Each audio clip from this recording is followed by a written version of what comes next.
एक सन की राजा हर रोज सुबह अपनी रानी को खड़ी कर उसकी नथ में से 100 तीर निकालता और पूछता, है कोई इस धरती पर मेरे जैसा और कोई भी वीर मर्द? रानी बेचारी कहती कि नहीं महाराज, आप जैसा वीर पुरुष और कोई नहीं। समय बीता। एक बार रानी की माँ रानी से मिलने आई। जब उसने रानी की हालत देखी तो उसकी आंखों में पानी आ गया। बोली, बेटी ये कैसी हालत बना रखी है, बिल्कुल सूखी लकड़ी के समान हो गई हो। तुम्हें कोई बीमारी है, कोई दुख दे रहा है, या फिर तुम्हें समय से रोटी नहीं मिल रही? आखिर बात क्या है? अब रानी कैसे अपनी माँ को अपना दुख बताती कि राजा हर रोज सुबह उसे खड़ी कर उसकी नथ में से 100 तीर निकालता है। हर तीर में उसका कलेजा बाहर आने को हो जाता है। अगर वो जरा सी भी हिली या राजा जरा सा भी चुका तो प्राण गए। पर जब माँ ने बार बार दबाव देकर रानी से पूछा, तब रानी बोली, क्या बताऊँ माँ, किसी चीज की कोई कमी नहीं, अन्न का भंडार भरा हुआ है, पीने को अच्छा पानी है। तो फिर बात क्या है बेटी? माँ ने इस बार जब रानी का हाथ पकड़ अत्यंत रुदन स्वर में पूछा तो रानी टूट गई और अपनी वेदना प्रकट करते हुए कहा, माँ तुम्हारे जमाई राजा मेरी नाक की नथ में से 100 तीर निकालते हैं, जिससे मेरा हृदय थर थर कांपता है। मेरी तरफ आता हुआ हर तीर मुझे अपनी जिंदगी का आखिरी तीर प्रतीत होता है। यही बात मुझे हर समय अंदर ही अंदर खाए जाती है कि आज तेरा आखिरी दिन है, आज तेरा आखिरी दिन है। बस माँ, इसी चिंता के कारण कुछ भी खाना पीना मेरे हलक से नीचे नहीं उतरता। रानी की माँ ने हैरान होते हुए कहा, ये तुम क्या कह रही हो बेटी, ये कब हुआ? रानी बोली, माँ ये मत पूछो कब हुआ, ये पूछो कब नहीं हुआ। राजा हर रोज सुबह मुझे खड़ी करके सबसे पहले मेरी नथ में से 100 तीर निकालते हैं, उसके बाद ही अपना दिन शुरू करते हैं। बोली, कुछ बोलते भी हैं? रानी बोली, हाँ माँ कहते हैं। है इस धरती पर मेरे जैसा कोई और मर्द? रानी की माँ कुछ सोचते हुए बोली, बेटी चिंता मत कर, कल वो जब ऐसा पूछे तो कह देना, दुनिया में मर्द बहुत, घर नहीं तो बाहर बहुत, घर से बाहर निकलो शेर को स्वा शेर बहुत। इतना कह रानी की माँ अपनी बेटी से विदाई ले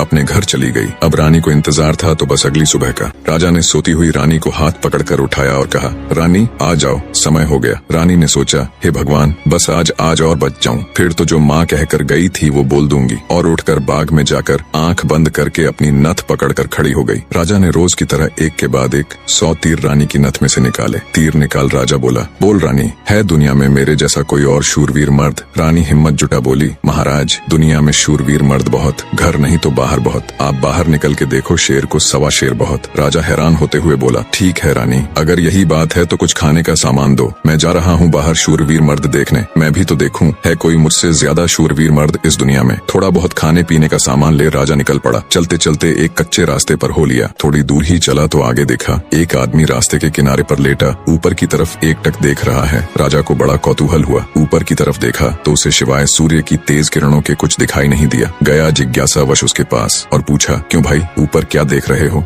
काणे आदमी ने कहा, इंद्र के अखाड़े में परियों का नाच हो रहा है, वो देख रहा हूँ। राजा ने एक बार फिर से ऊपर देखा पर उसे कुछ दिखाई न दिया तो उसका आश्चर्य बढ़ गया। काणे आदमी ने ऊपर की तरफ ध्यान लगाए लगाए राजा से पूछा, तुम कौन हो भाई और कहाँ जा रहे हो? राजा बोला, मैं मालवा का राजा उत्पल राज हूँ, मैं दुनिया में शूरवीर मर्द देखने जा रहा हूँ। काणे को बड़ा कौतुक हुआ। बोला, तो थोड़ी देर मेरी प्रतीक्षा करो भाई। नाचते नाचते एक परी की पाजेब टूट गई है, वो नीचे गिरने वाली है, बस उसको लेकर मैं भी तुम्हारे साथ शूरवीर मर्द देखने चलूंगा। कुछ ही देर में आकाश से छम की आवाज से एक पाजेब नीचे आ गिरी। काणे ने उसे उठाया और जेब में रख लिया और बोला, अब चलो भाई मर्द देखने। मर्द कैसे होते हैं मैं भी तो देखूं। राजा के आश्चर्य की कोई सीमा नहीं थी। उसका अहंकार तो यही नष्ट हो चुका था, उसकी हवाइयां उड़ चुकी थीं। सोचा कि तू तो रानी की नथ से तीर निकाल अपने आप को सबसे बड़ा मर्द समझता था, तेरे से ज्यादा तो ये काणा है। एक आंख से अंधा होते हुए भी इंद्र के अखाड़े में क्या हो रहा है देख लेता है। अब राजा और काणा आदमी दोनों एक साथ चल पड़े मर्द देखने।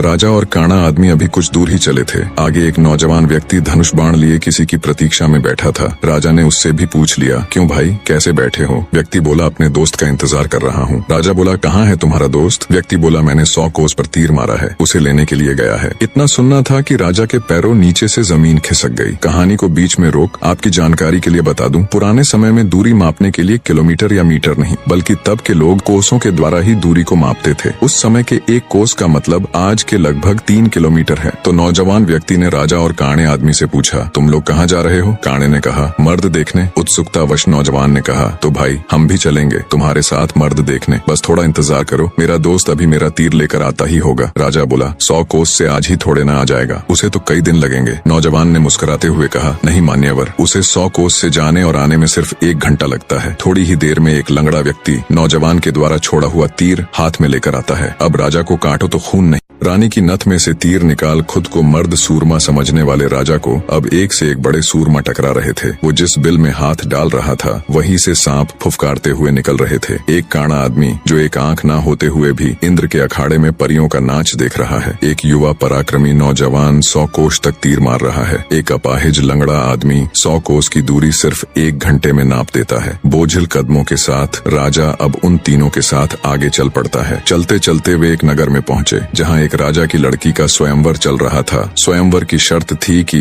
जो व्यक्ति 50 कोस से 2 घंटे में हंसता पान बोल सुपारी ला देगा उसी के साथ रानी का विवाह कर दिया जाएगा। चारों में से लंगड़ा ही इस काबिल था जो कोसों की दूरी मिनटों के हिसाब से तय कर सकता था। अंततः चारों की सलाह पर लंगड़ा व्यक्ति स्वयंवर की शर्त पूरी करने के लिए तैयार हो गया और शर्त अनुसार हंसता पान बोल सुपारी लाने के लिए चल पड़ा। रानी के स्वयंवर की शर्त अनुसार लंगड़ा व्यक्ति तेजी के साथ उस दिशा में बढ़ने लगा जहां हंसता पान बोल सुपारी का पेड़ था। अपनी दिव्य गति से थोड़े ही समय में वो उस पेड़ के पास जा पहुंचा। उसने सुपारी तोड़ी और अपनी जेब में डाल ली। सोचा अभी तो बहुत समय है, क्यों न थोड़ी देर सुस्ता लिया जाए। ये सोचकर वो उस पेड़ के नीचे सुस्ताने के लिए लेट गया। ठंडी हवा के झोंकों से जल्दी ही उसकी आंख लग गई। उधर तीनों की समय बीतने के साथ साथ चिंता बढ़ रही थी। 2 घंटे पूरे होने को आए थे, बस थोड़ा समय ही बचा था। नौजवान तीरंदाज ने कहा, इतना समय तो उसे कभी नहीं लगता, जरूर कुछ बात है। काने आदमी ने कहा, रुको मैं देखता हूँ। जब काने ने देखा तो वो पेड़ के नीचे सो रहा था और पेड़ से एक खूंखार जहरीला सांप उसे काटने के लिए उसकी तरफ बढ़ रहा था। जब ये बात उसने साथियों को बताई कि वो तो सो रहा है और एक जहरीला सांप उसकी तरफ बढ़ रहा है, तब तीरंदाज नौजवान ने काने से कहा, तुम मेरे तीर का निशाना सांप के फन पर लगाओ। काने ने कहा, हाँ ये ठीक है, निशाना लगाकर मैं हुंकारा भरूं तब तुम तीर छोड़ देना। काने ने तीर को सांप के फन की दिशा में लगाकर जैसे ही हूं कहा, तीरंदाज ने तीर छोड़ दिया। तीर सीधा जाकर सांप के फन पर लगा और धड़ाक की आवाज के साथ सांप नीचे गिर गया। आवाज सुन लंगड़ा आदमी हड़बड़ाहट के साथ उठकर बैठ गया। देखा तो एक जहरीला सांप उसके पास मरा पड़ा है और उसके दोस्त का तीर सांप को लगा हुआ है। सारा माजरा समझते उसे देर न लगी। वो दिव्य गति से नगर की ओर दौड़ा। समय रहते वो हंसता पान बोल सुपारी लेकर राजमहल पहुंच गया। अब समस्या ये थी कि राजकुमारी पर असली हक किसका है। राजा अगर घर से मर्द देखने नहीं चलता तो ये सारा किस्सा ही शुरू नहीं होता। काना अगर अपनी दिव्य दृष्टि से देखकर लंगड़े व्यक्ति को सांप से नहीं बचाता तो राजकुमारी के स्वयंवर की शर्त कैसे पूरी होती। नौजवान तीरंदाज के पास 100 कोस तीर चलाने की क्षमता न होती तो भी उसके मित्र को सांप डस लेता और शर्त पूरी नहीं होती। लंगड़े व्यक्ति के पास दिव्य गति न होती तो भी राजकुमारी स्वयंवर की शर्त पूरी न होती।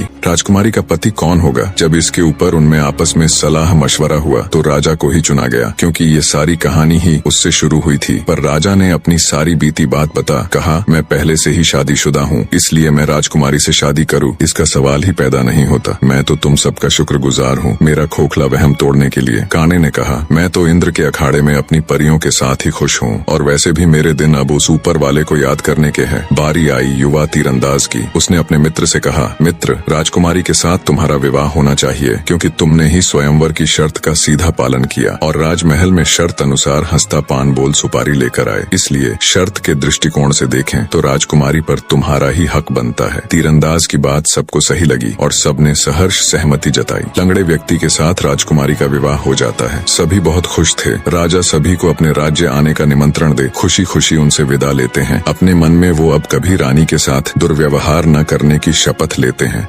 निष्कर्ष, वास्तविक वीरता केवल बाहरी शक्तियों में नहीं बल्कि आंतरिक विनम्रता, संयम और दूसरों की महत्ता को समझने में होती है। राजा उत्पल राज्य ने स्वयं को सबसे बड़ा शूरवीर माना और अपने अहंकार में अंधा हो गया था। वह अपनी रानी पर अत्याचार कर अपनी वीरता का प्रदर्शन करता था, परंतु वास्तव में वह अपने भीतर की हीन भावना और असुरक्षा को छिपा रहा था। अपनी यात्रा के दौरान राजा की ऐसे व्यक्तियों से मुलाकात होती है जिनकी क्षमताएं उससे कहीं अधिक होती हैं। उस एक आंख वाले व्यक्ति का दिव्य दृष्टि से इंद्रलोक का नृत्य देख पाना, उस युवा तीरंदाज का 100 कोस दूर तक तीर मारना और अपाहिज व्यक्ति का अद्वितीय वेग से दूरी तय करना, ये सभी घटनाएं राजा को यह समझाती हैं कि यह संसार अप्रतिम और असीम क्षमताओं का भंडार है।